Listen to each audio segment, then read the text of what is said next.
no surprise. He didn't win the gold medal in the 15. But Jakob's going to be number 1. Jake Whiteman, number 2. He won the gold. Ran some really good 800s, too, after the World Championships. Ran 1,000. Pretty fast. 3, we got the bronze medalist Mo Katir. 4, Oliver Hoare. Didn't make the World Championship final. That was one of the bigger surprises of the 1,500, along with Whiteman getting the upset. But ran pretty well. Indoors, ran well after World Championships as well. Then Timothy Cheruiyot in 5. Yared Nuguse wasn't in the top 10 heading into the season. We could say that. He moved up based on indoors and the 347 mile. He also beat Katir. Neil Gorley, 7. He had a great indoor season.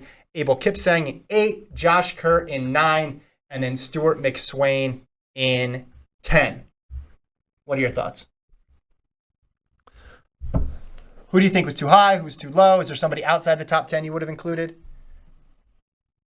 I feel like I've been a little too harsh on this athlete because this athlete is really good and has done amazing things, but for some reason I just have a way to like get upset about it. But why is Jake Whiteman second?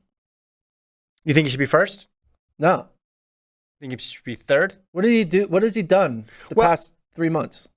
Oh, well, if we're making everything based on the past 3 months, then you'd have Yared Nuguse number 1, Neil Gorley number 2. And but it's not making everything in the past 3 months, but like it is making it about these guys injured. He is injured now. But here's the thing.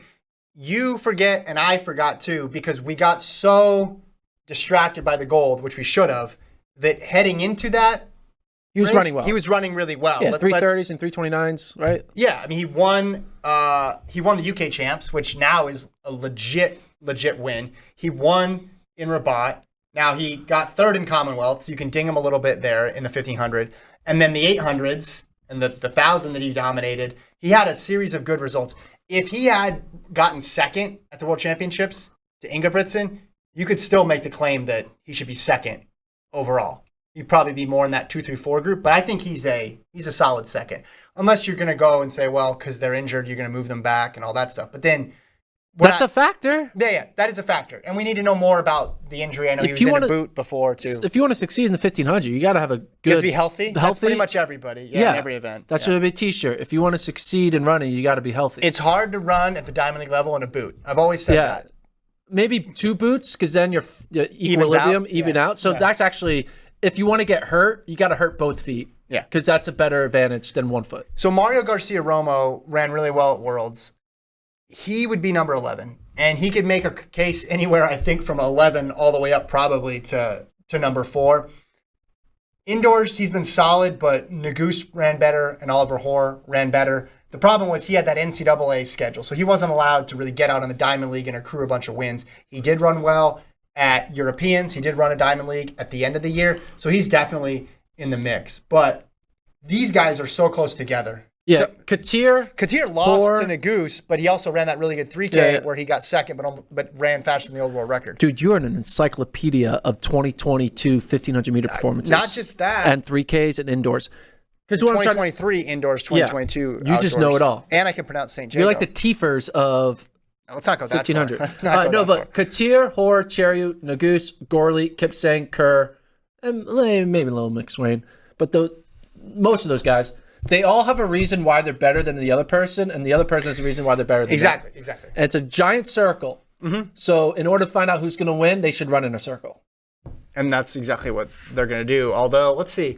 Could all of these athletes make it to Worlds, or do we have more than 3? No, we don't. Great Britain has... Exactly 3. Yeah. We talked about it. Great Britain gets 4. That's true. They get 4 this year. And who won the Diamond League? 15. Ingebrigtsen. So, but there's not 3 other Norwegians. No, I don't think they need to worry about that. But yeah, Norway has a chance. Great Britain, Spain, Australia, Kenya, Ethiopia. Lemmy made the final. I didn't put him in there. Also, I don't know if Tefera is going to come back. Should I say this? Outside of... Should you say it? No. Will you? Outside of Ingebrigtsen, is the 2nd to 10th place 1,500 meter runners as chaotic as the 1st to 8th place 800 meter runners, where you really could shuffle it up and have anything finish and it makes sense. It would make sense for Kerr to finish 2nd, for Kipsang to finish 2nd, for Gorley, for Nuguse, for Cheruiyot, for Hoare, Katir. Like, you can see it all finishing 2nd or 3rd or 4th or 5th. Like, The odds of their 2nd through 8th to 9th place is 10% each. The difference is in the men's 800, someone who's 18th True. could get a medal. Yeah, That's not the case here. Yeah, but the difference between The medalists are coming with the exception of Garcia Romo. I think the medalists are coming from this list. Yeah, In the 800, I would not bet anything that the medalists but there's are no coming from this. favorite to medal outside of Ingebrigtsen. There's no favorite to medal outside of Ingebrigtsen. I agree with that. There, I agree with that. look at that. But We came to a conclusion. if Ingebrigtsen is Emmanuel Career in this analogy, great analogy by the way, you at least know the next 5 or 6. In the men's 8, you don't know. We get a completely different order.